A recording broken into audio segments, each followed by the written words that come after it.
لو تناهيتم إلى سر الحياة وصنعتم كائنا حيا نرى لم نزد إلا يقينا بالإله لم نزد إلا يقينا بالإله. مذہب کے نام پہ نا بہت کچھ غلط ہو رہا ہے.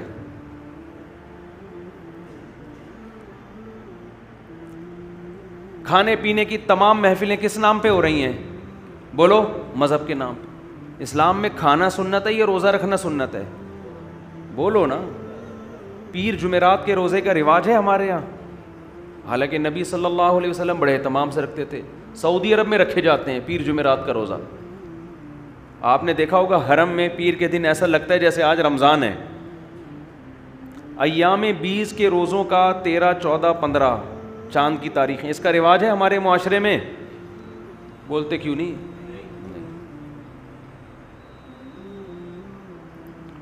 کھلائی پر زور ہے, کھاؤ اور کھلاؤ. کھلاتے بھی غریبوں کو نہیں ہیں, مستنڈوں کو کھلاتے ہیں اپاہج بنانے کے لیے, تاکہ وہ کام کاج چھوڑ دیں. میں نے نہیں دیکھا کہ تھر کے ریگستانوں میں جا کے جھونپڑوں میں کوئی کھلا رہا ہو کسی کو. ڈیفنس میں ایک دسترخوان لگے ہوئے نظر آئیں گے آپ کو. ڈیفنس کے غریبوں کو کھلایا جا رہا ہے یا پتہ نہیں کیا کیا جا رہا ہے. بھائی ہماری کھوپڑی سے بال آتا ہے, بس پبلسٹی ہو. ہم ایک ٹرسٹ کی طرف سے گئے, جب سیلاب آیا نا اندرون سندھ, ایسے ایسے علاقے دیکھے جہاں واقعی بھوک ہے, افلاس ہے. لوگ اپنے طور پہ کوئی پہنچ جائے تو پہنچ جائے, عام طور پر لوگ نہیں پہنچتے. اکثر لوگ رمضان میں افطار کے ڈبے بانٹ رہے ہوتے ہیں, جذبہ ان کا اچھا ہوتا ہے, لیکن یار یہ افطار کے ڈبے آپ ہر ایک کو بانٹتے پھر رہے ہو, اتنا پیسہ آپ خرچ کر رہے ہو, سب کھاتے پیتے لوگ ہیں. تھوڑی دیر میں گھر پہنچ کے کھجور کھا لے گا. راستے میں گاڑی روک کے کون سا کوئی افطار فرض ہے اس کے اوپر؟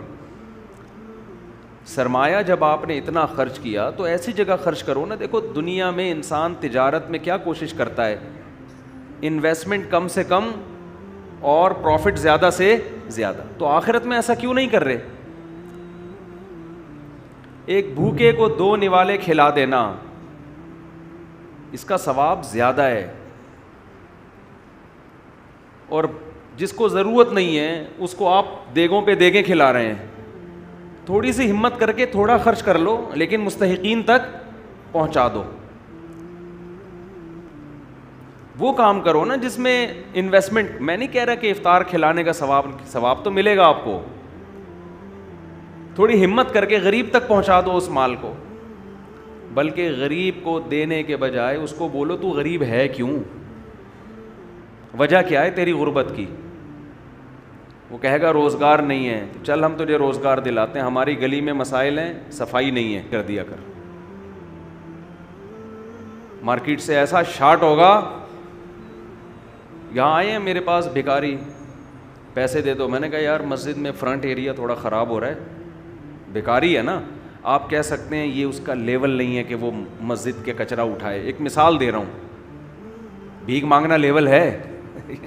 جب بھیک مانگ لی, اس سے زیادہ ذلت کا کوئی کام نہیں ہے. اس سے بہتر وہ بھنگی ہے جو لوگوں کے گٹر صاف کر کے پیسے کماتا ہے, محنت کر رہا ہے, وہ 1000 گنا بہتر ہے بھیک مانگنے سے. حدیث میں کسی بھنگی کے بارے میں نہیں آتا کہ قیامت کے دن ذلیل ہوگا. بھکاریوں کے بارے میں آتا ہے کہ جو بغیر شرعی عذر کے بھیک مانگتے ہیں, قیامت کے دن ان کے چہرے پہ گوشت بولو نہیں ہوگا. اللہ انہوں نے اپنے چہرے کو لوگوں کے سامنے ذلیل کیا, اللہ ان کے چہرے کی رونق چھین لے گا قیامت کے دن. ایک صاحب مجھے کہنے لگے کہ میرے پاس پیسہ آیا تو رشتہ دار بھی آ گئے, پیسے دے دو پیسے دے دو پیسے دے دو. ہر رشتہ دار یار کہتے ہیں, میں نے کہا میں پیسے دوں گا, کیوں چاہیے؟ جیسے آپ اسلامک بینک جائیں نا, قرضہ دے دو, وہ نہیں دے گا آپ کو. وہ کہے گا کیوں چاہیے؟ آپ کہو گاڑی خریدنی ہے, وہ کہے گا ہم خرید کے آپ کو دے دیتے ہیں مہنگی کر کے قسطوں پہ.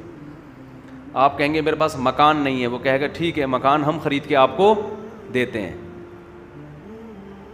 اور شرکت متناقصہ کی بیس پہ اس کے یونٹ بیچتے رہیں گے. اس میں لون کا سیٹ اپ نہیں ہے, یہیں سے سود ختم ہوتا ہے.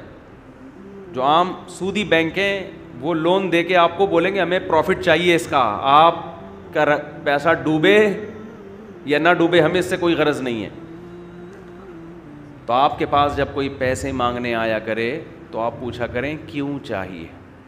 سمجھ رہے ہو؟ آپ اس سے کیا پوچھا کریں, کیوں چاہیے. وہ جو ریزن بیان کر رہا ہے کہ بچوں کے اسکول کی فیسیں نہیں, ٹھیک ہے جی بچے کو آپ ایڈمیشن کروا دیں, فیس میں ہر مہینے بولو نا دے دیا کرو. صاحب سے میری ملاقات ہوئی, کہہ رہے ہیں یہاں رشتہ دار اس کام کے لیے تیار, ان کو پیسہ چاہیے, پیسہ بس, ضرورت نہیں بتائیں گے.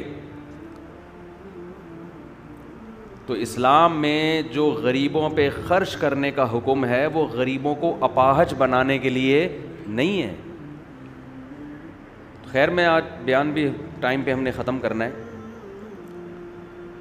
تو انٹرٹینمنٹ بن چکا ہے ہمارا دین, قوالیاں چل رہی ہیں, خطیبوں کی تقریریں دیکھو آپ, مجمع گرم کرنا گرم, ایسا مجمع کو کہ لوگ سبحان اللہ کی صدا, اس کے لیے من گھڑت قصے سنائے جاتے ہیں.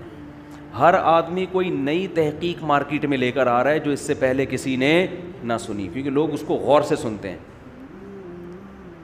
جیسے صحت کے جو یوٹیوب پہ چینل بنے ہوئے ہیں نا, کسی بھی چیز کے فضائل جب وہ بیان کریں گے ایسے بیان کریں گے آپ کو لگے گا یہ ہم تو بے وقوف تھے جو ہم نے اب تک لہسن نہیں کھایا ہے. بھائی ہم تو بے وقوف تھے. اگر وہ آرام سے بیان کر دے گا لہسن کی 1-2 پھانکے کھانے سے فائدے کا چانس ہے, لیکن اس میں تیزابیت بھی ہوتی ہے تو معدے کی بھی واٹ لگ سکتی ہے, لیکن ایک فائدے کی امید ہے, نقصان بھی ہو سکتا ہے, امید ہے کہ فائدہ ہوگا. اس طرح بیان کرے گا وہ کلپ چلے گا, چلے گا ایسے کہ بھائی جس نے لہسن نہیں کھایا نا بس کو لہسن لگ گئے, سمجھو آپ اس کو کیا لگ گئے. کوکنگ آئل جو بازار سے آ رہا ہے نقصان دہ ہے, 100% نقصان دہ, اس میں دو رائے نہیں ہو سکتی. آپ آرگینک چیزیں کھاؤ جو قدرت نے پیدا کی ہیں, بالکل صحیح ہے. دیسی انڈے کھاؤ, دیسی مرغی کھاؤ, لیکن فارمی مرغی کے جب آپ فارمی مرغی پہ کلپ سنو گے نا آپ کو لگے گا کہ اب تک جو میں 10 سال سے فارمی چکن کھاتا رہا ہوں قدرت نے بچا لیا مجھے, ورنہ میں نے تو اپنی قبر اپنی ہاتھوں سے کھود دی تھی. اتنی بیماریاں اس میں, اتنی بیماریاں ہوتی ہیں, سارے وہی کھا کھا کے. ایک اعتدال, ٹھیک ہے دیسی کھا لیا کرو, نہیں ہے پیسے تو فارمی اڑا لو یار. ہوا و حرص والا دل بدل دے, میرا غفلت میں ڈوبا دل بدل دے.